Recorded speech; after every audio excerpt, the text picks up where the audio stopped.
Welcome to our channel. Today we how to subscribe to Netflix through Verizon Fios billing easy tutorial step by step clearly. Begin by turning on your TV or device. Open the Netflix app or go to the Netflix website. If you do not have a Netflix account yet, select Join Free for a month. Next, you'll be prompted to choose a subscription plan. Select the plan that best suits your needs. After selecting the plan, click on Continue.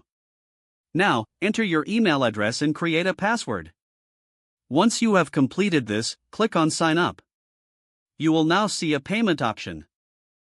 Choose Add to Verizon Fios billing as your payment method. Follow the prompts to sign in to your Verizon account. If you are not already signed in, enter your Verizon Fios credentials. Now, review the billing information displayed. Make sure all details are accurate. Once confirmed, authorize the charge by clicking Confirm. After confirmation, you will see a success message. You can now start streaming on Netflix. Enjoy your favorite shows and movies seamlessly billed through Verizon Fios. If the page does not load, refresh the browser or try again in a private or incognito window. Make sure you are using the correct email address, then retype it carefully to avoid small typos. If your password is not accepted, use the reset option and create a new strong password you can remember.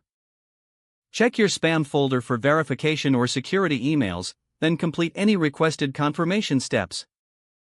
Enable two-factor authentication if available to improve account security and reduce unauthorized access risk. After signing in, review your profile details so your contact information and settings are accurate and current. If you see an error message, note it down and try again after restarting your device and internet connection. Log out when you finish, especially on shared devices, to keep your account and payment information secure. If the page does not load, refresh the browser or try again in a private or incognito window.